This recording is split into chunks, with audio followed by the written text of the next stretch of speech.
Mungkin kurangnya aku berselawat ya, sehingga aku terlilit hutang 150 juta dan akhirnya aku geber selawat, aku kencengin selawat setiap hari aku baca selawat ya. Berusaha setiap hari aku baca selawat Jibril 30.000 kali. Pokoknya setiap hari aku baca selawat, setiap hari selawat, selawat dan selawat. Selawat Jibril selawatnya adalah pendek. Meskipun selawat itu pendek tapi sangat mustajab menarik rezeki. Bismillahirrahmanirrahim. Rabbi shrahli sadri wa yassirli amri wahlul 'uqdatam min lisani yafqahu qawli. Allahumma shalli ala sayyidina Muhammad wa ala ali sayyidina Muhammad. Assalamualaikum warahmatullahi wabarakatuh. Halo teman-teman, jumpa lagi di channel YouTube Vina Sweet. Nah, di sini saya akan bacakan testimoni keajaiban sholawat ya. Assalamualaikum Mbak Vina, aku mau berbagi testimoni sholawat. Nama saya Wahyu. Alhamdulillah, gini ceritanya aku bisa nerima keajaiban sholawat ya. Aku baca sholawat Jibril setiap hari, aku kencengin sholawat, aku geber sholawat, aku riyadhah sholawat ya. Aku mengamalkan amalan sholawat setiap hari. Aku nggak luput baca sholawat, baik dalam aktivitas aku baca sholawat, mau tidur baca sholawat, setelah sholat fardu aku baca sholawat ya, setelah sholat sunnah pun aku baca sholawat. Di sini aku geber sholawat, aku kencengin sholawat, karena menurut aku sholawatlah yang amalan pasti diterima oleh Allah Subhanahu Wa Taala. Dan alhamdulillah berkat sholawat, ya Allah, amanahku 150 juta lunas Mbak Vina. Berkat sholawat hidupku berlimpah, berkat sholawat uang ratusan juta masuk ke rekeningku, berkat sholawat aku bahagia, berkat sholawat aku bisa berbagi dengan banyak orang. Alhamdulillah, atas izin Allah, aku setiap hari bisa ngamalin sholawat Jibril 30.000 kali ya. Bahkan kalau pas aku lagi nggak ada kegiatan, aku baca sholawat lebih dari 30 kali. Subhanallah, the power of sholawat. Saya ngamalin sholawat Jibril. Bagiku sholawat Jibril itu adalah sholawat yang pendek, yang sallallahu ala Muhammad. Sholawat Jibril adalah sholawat yang pendek tapi sangat mustajab menarik rezeki. Cukup sini saja Mbak Vina tentang kisah keajaiban sholat yang aku rasakan. Assalamualaikum warahmatullahi wabarakatuh. Waalaikumsalam warahmatullahi wabarakatuh. Subhanallah, teman-teman, telah tadi testimoni keajaiban sholat ya. Ada yang bertanya, kenapa doamu gini ya? Doamu tuh pasti terkabul ya teman-teman, asalkan tahu caranya. Fahami hal ini ya, doamu cepat dikabulkan Allah.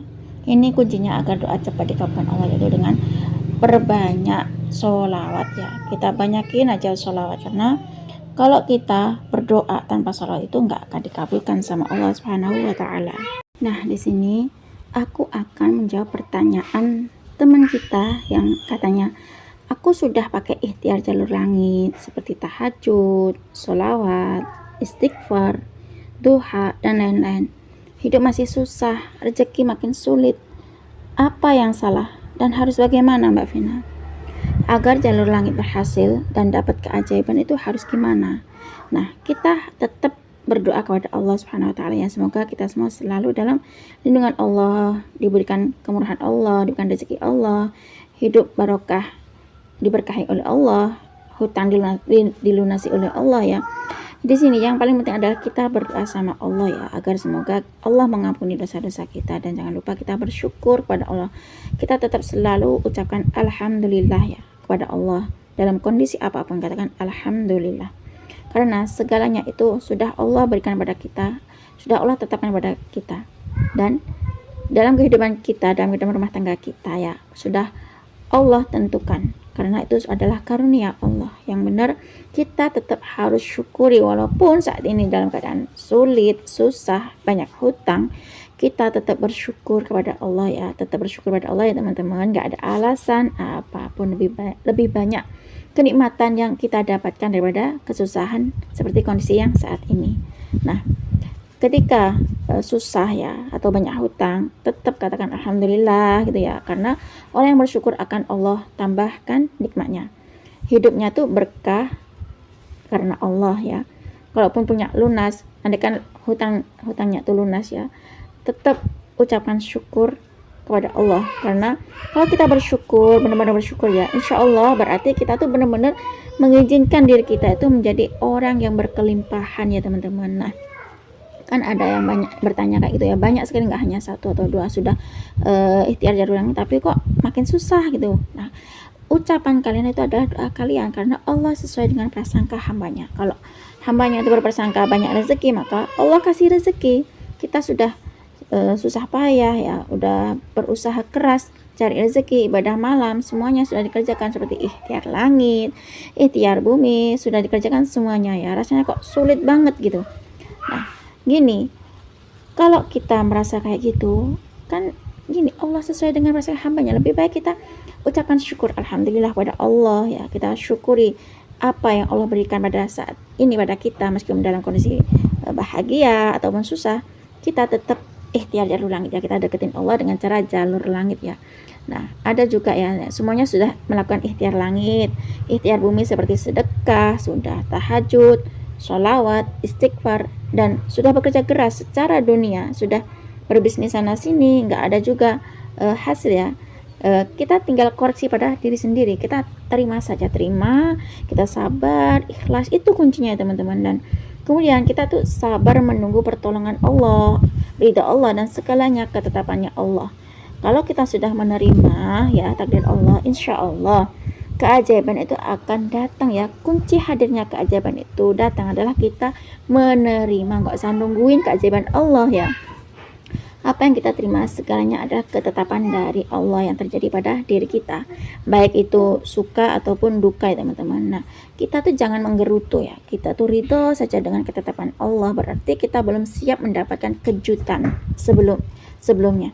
Nah, belum siap untuk menjadi orang yang berlimpah. Untuk menjadi orang yang berlimpah itu dia harus menerima takdir Allah, apapun kondisi ya pada diri kita, maupun senang, susah, tetap bersyukur pada Allah, maupun jawabannya itu, doanya itu dikabulkan sama Allah atau enggak, yang penting kita tetap yakin sama Allah. Intinya kita tetap baik sangka pada Allah dengan cara kita menerima takdir Allah, ikhlas, sabar. Sebenarnya itu tuh semuanya hampir mirip-mirip ya semuanya itu.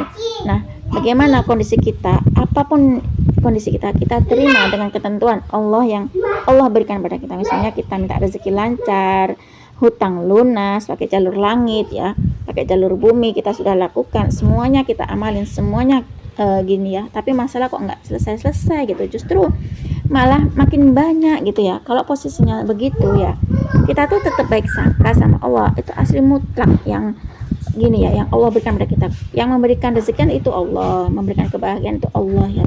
Allah tuh bukan gini ya, bukannya nggak ngabulin doa kita, itu kan semuanya terserah Allah, itu adalah ranahnya Allah ya teman-teman. Nah, kita tuh mau dikasih apa enggak itu terserah Allah ya. Kalau kita ini hanya kewajiban kita adalah beribadah kepada Allah. Kalau masalah pengabulan doa itu adalah ranahnya Allah ya teman-teman. Nah, sepenuhnya kita yakin pada Allah, kita ibadah pada Allah, karena itu hak Allah. Berkali-kali sudah saya katakan ya, kita nggak usah maksa Allah. Allah tuh tahu apa yang terbaik buat kita ya. Meskipun kita sudah tahajud, sedekah, kemudian kita sudah melakukan jalur bumi ya, kerja keras segala macam, tapi hasilnya belum sesuai dengan harapan kita, kita tuh berpikirnya tuh jangan negatif thinking gitu ya. Kita tuh nggak usah masuk ke ranahnya Allah ya, nggak usah berbelok ke tempatnya Allah.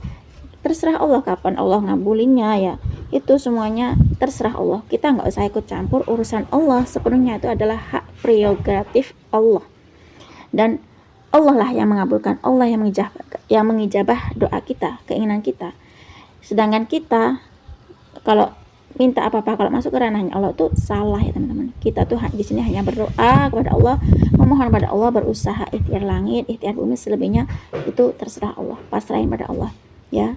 Kalau kita memaksakan diri untuk keinginan kita cepat dikabulkan, maka kita akan gini, akan nungguin gitu, akan marah-marah terus, gak akan ada sabarnya, gak akan terima takdir Allah ya. Dan kalau kita sudah ikhlas, legowo menerima takdir Allah, seandainya dalam keadaan susah ya, semakin dipersempit, semakin pokoknya susah ya, kita perbanyak zikir pada Allah ya, banyak sholawat, sholat tepat waktu, istighfar, baca Al-Quran ya, pokoknya jalur-jalur langit itu ya, sholat sunnah, Yang penting kita tuh ikhlas, sabar dulu ya, memohon pertolongan pada Allah. Pokoknya Allah dulu, Allah lagi, dan Allah terus. Pokoknya Allah, Allah, Allah. Kalau malam tuh bangun malam sholat tahajud ya, jangan lewat sholat tahajud. Paginya sholat duha sebelum kerja. Yang penting kita tuh zikir pada Allah ya, kita mengingat Allah sambil fokus beribadah pada Allah ya, banyak meluangkan waktu ke Allah sehingga pertolongan Allah pun datang. Nah, kalau selama ini kita sudah ngelakuin semuanya, ikhtiar langit, ikhtiar bumi sudah kita kerjakan, dan hasilnya belum kita dapat ya, kita tinggal ikhlas saja ya, sabar, ridho, nerima kuasa Allah, takdir Allah gitu ya. Kita nggak perlu menggerutu pada Allah, karena semuanya ini adalah milik Allah. Kalau kita sabar ya terserah Allah aja ya, kita nggak bisa maksa Allah harus sesuai dengan keinginan kita ya, karena Allah tahu apa yang kita butuhkan, Allah tahu apa yang kita inginkan ya. Kita ini milik Allah ya, jadi semuanya tuh biar Allah yang ngatur ya, karena semuanya tuh ada di genggaman Allah. Segalanya yang terjadi pada dunia ini adalah ada di genggaman Allah, termasuk kita nih teman-teman. Kalau kita sudah ikhtiar langit, sudah ikhtiar bumi, kalau ada perubahan berarti Allah sudah mengijabah doa kita ya. Syaratnya kita tetap yakin beribadah pada Allah ya, sholat tepat waktu, zikir pada Allah, menghidupkan sholat ibadah sunnah, itu aja. Kita nggak perlu alasan yang lain. Aku udah ikhtiar langit, udah ikhtiar bumi, kok belum gini. Aku udah sabar tapi kok belum, nggak usah gitu. Semuanya pasrin saja ke Allah ya, percaya deh pada Allah.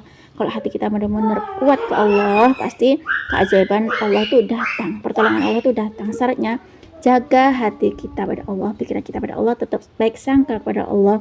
Semua kondisi kita ya, baik itu bahagia ataupun susah, kita tetap menuju Allah, deketin Allah ya. Yakini saja kalau Allah tuh selalu tepat janji. Allah tuh nggak pernah ingkar janji ya. Perjalanan hidup kita ini sudah ditulis di Lauhul Mahfuz sana ya, kita Allah ya. Nah, kita tuh tinggal gini aja, tinggal menunggu waktu saja ya. Kita akan merasakan hidup, gak akan nangis terus, gak akan di bawah terus ya. Kita pasti sama Allah dikasih keberkahan hidup, sama Allah dikasih rezeki ya. Caranya adalah kita baik sangka kepada Allah, kita terima ya. Pokoknya kita tuh gini aja deh, gak usah mikirin apa yang Allah giniin. Kita tuh mikirnya tuh hanya ibadah pada Allah, kapan terkabulnya doa itu. Yang penting kita nurut saja apa kata Allah ya. Kalau yang dibilang Allah tuh gini ya, seandainya Allah tuh nyuruh kita sholat ya kita sholat. Kalau Allah nyuruh kita tuh berdoa ya kita berdoa biar berhasil ya. Kita nggak usah ngatur-ngatur Allah ya, kita percaya saja sama Allah, karena Allah maha menepati janji. Allah itu nggak pernah bohong, Allah tuh nggak mungkin mengingkari janjinya ya teman-teman. Kita sabar saja, terima aja, pantaskan diri kalau kita sudah layak ditolong Allah ya teman-teman. Nah, maka dari itu mari kita ikhtiar jalur langit, Allah dulu, Allah lagi, dan Allah terus. Allah, Allah, Allah, dan Allah. Seperti Kak Wahyu itu tadi yang punya amanah hutang 150 juta. Alhamdulillah, karena beliau selalu baca sholawat, setiap hari sholawat dan sholawat ya, kencengin sholawat, kepada sholawat. Berkat sholawat 150 juta tuh hutangnya lunas. Berkat sholawat hidupnya berlimpah. Berkat sholawat uang ratusan juta tuh masuk ke rekening. Berkat sholawat hidupnya bahagia. Berkat sholawat bisa berbagi dengan banyak orang teman-teman. Pokoknya geber sholawat, banyak baca sholawat ya. Pokoknya kalau kita sudah deketin Allah, kita juga bersolawat pada Rasulullah, berbanyak baca solawat ya. Setiap hari jangan lupa baca solawat, karena solawat adalah pengabul doa kita ya. Doa pasti terkabul berkat solawat. The power of solawat. Cukup segini saja ya teman-teman yang bisa saya sharing. Semoga kisah keajaiban solawat itu tadi bisa menginspirasi kita semua. Semakin banyak kita baca solawat, maka semakin banyak berkahnya solawat yang kita dapatkan. Assalamualaikum warahmatullahi wabarakatuh.